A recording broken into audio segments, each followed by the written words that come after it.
Au fil des années, j'ai de bien meilleures relations avec le mobilier, avec les tables, les chaises, et meilleures sont mes relations avec le mobilier, et plus mauvaises sont mes relations avec les êtres humains.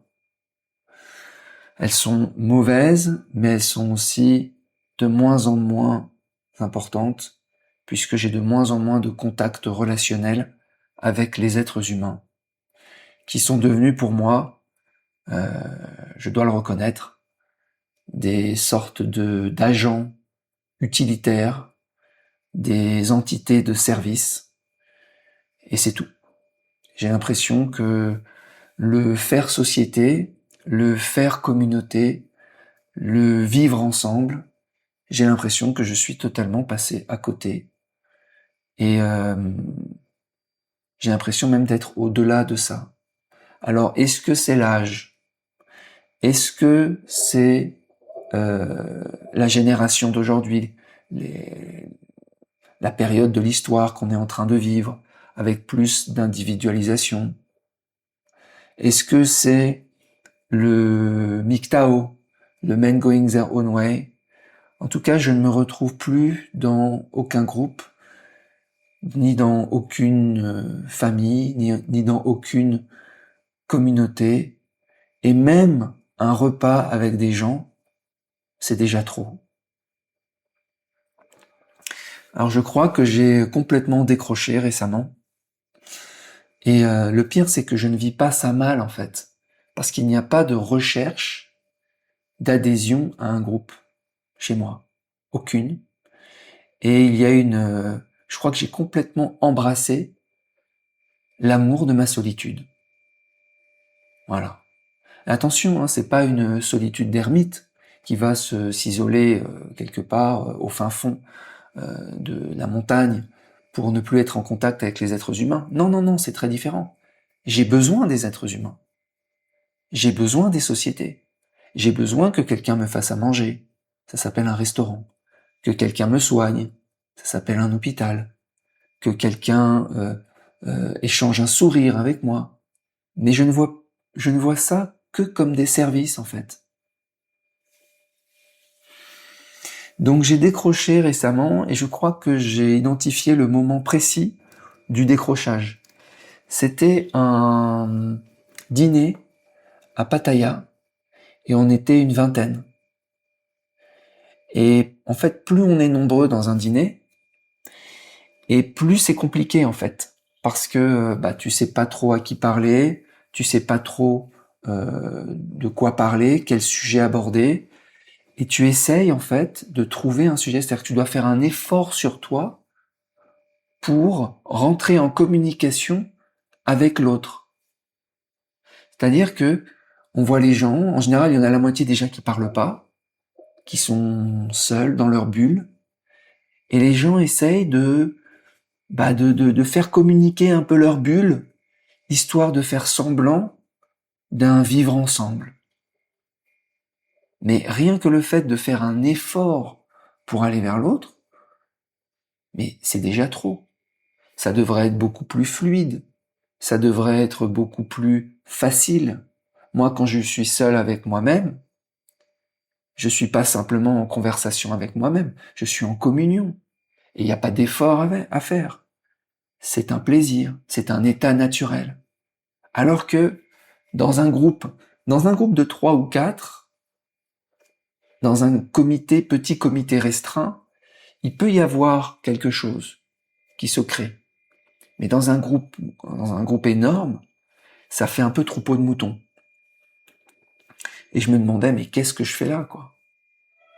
Essayer de trouver un sujet de discussion, essayer de croiser mon esprit avec l'esprit d'un autre. Et je crois que mon esprit est allé tellement loin dans certains domaines qu'en réalité, il ne peut pas se mettre en relation facilement avec des esprits d'en bas. Des esprits qui sont pas suffisamment créatifs, pas suffisamment avancés. En fait, c'est une douleur pour moi de discuter avec ces gens. Même les gens normaux, les gens ordinaires, quand des fois je vais au restaurant, voilà, il y a la serveuse qui vient me parler, ou des gourgandines qui viennent me parler, mais je suis en train de me dire, mais dans quel, est-ce qu'il n'y a pas plusieurs humanités, quoi? Est-ce qu'il n'y a pas, comment, comment, pourquoi? Je veux dire, je sais pas si vous avez ce sentiment de quelque chose qui n'est pas naturel d'aller vers l'autre, en fait. Et le pire, c'est que tout le monde essaye de faire, d'être sympa, parce qu'il faut être sympa. Il y a un devoir d'être bien avec les autres, mais ça reste un numéro d'hypocrisie. Donc, essayer d'être sympa, c'est être hypocrite, donc c'est des sourires hypocrites, et moi je détecte ça. Je vois des sourires comme ça, des faux semblants. Est-ce que j'ai envie de recevoir ce numéro de clown? Est-ce que j'ai envie moi-même de faire le clown? Parce que rester silencieux quand on est seul, il n'y a pas de problème. Il n'y a personne pour nous juger, tu vois. Mais rester silencieux au milieu d'une troupe, c'est bizarre, c'est étrange. C'est comme quand tu fais un date et que tu restes silencieux. C'est malaisant. Les gens ne supportent pas le silence. Il faut combler, il faut parler. Des discussions fleuves. Alors, il y en a qui savent faire des discussions fleuves comme ça, discuter de la pluie et du beau temps. Et ils sont contents.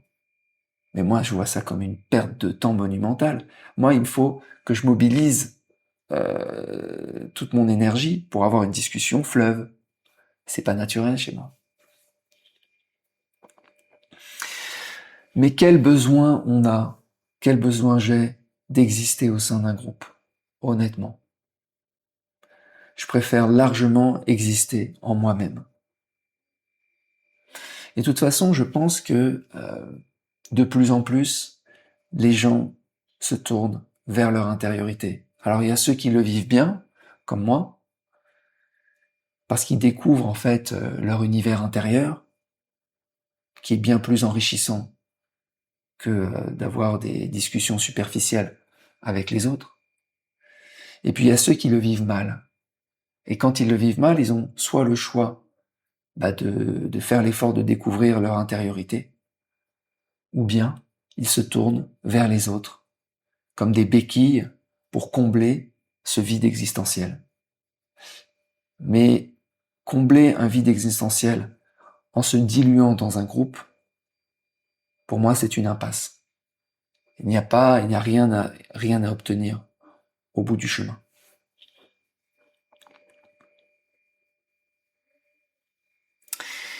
Alors cette réflexion a été fait suite en fait à un commentaire que j'ai reçu suite à la vidéo qui s'intitulait Vivre ensemble sans moi, quelque chose comme ça, sur la chaîne de la vérité.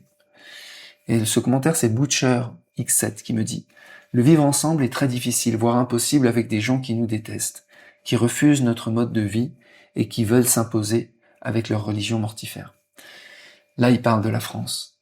Ok. Et l'hétérogénéité des gens en France, et qui fait que, on va dire, oui, certaines personnes sont incompatibles avec la République, etc., et que il n'y a plus de communauté justement parce que les gens sont trop différents. Mais en réalité,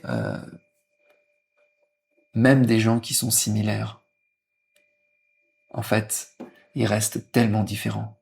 C'est-à-dire que moi, je me retrouve pas du tout dans le français de base. Et je sais même pas si le français de base existe réellement aujourd'hui. Aujourd'hui, j'ai l'impression que c'est des petits groupes qui se forment. Et puis à la fin, il reste l'individu. Il reste en fait l'individu et la société. La société qui n'est plus en fait une nation, mais simplement un territoire avec des services. Voilà, pour vivre. Et moi je le vois, hein, je passe de pays en pays. France, Belgique, Italie, Pays-Bas, Royaume-Uni, Singapour, Thaïlande, Bali, Cambodge maintenant. Et en fait, je me sens bien dans tous ces pays. Je me sens chez moi dans ma tête. Je reconstruis en fait ma vie sociale, c'est-à-dire, c'est facile, hein, en 3 jours j'ai reconstruit. Le badminton, donc le sport, la salle de fitness, les restaurants et les gourgandines. Et c'est fini. Et c'est réglé. Et avec ça, j'attire en fait énormément. Parce que tu vas au fitness, les gens te parlent, tu vas au badminton, les gens te parlent. C'est-à-dire qu'avec ça, je suis pas dans la démarche d'aller rechercher des gens pour m'entourer. Non, non, non. Il faut que je reste dans le rejet, dans la distance, parce que les gens viennent vers moi. Évidemment, le fait d'être sur YouTube et sur les réseaux sociaux, la petite notoriété n'arrange rien. Mais en fait, moi, dans cette histoire au début, je croyais que je recherchais vraiment la notoriété, mais en fait,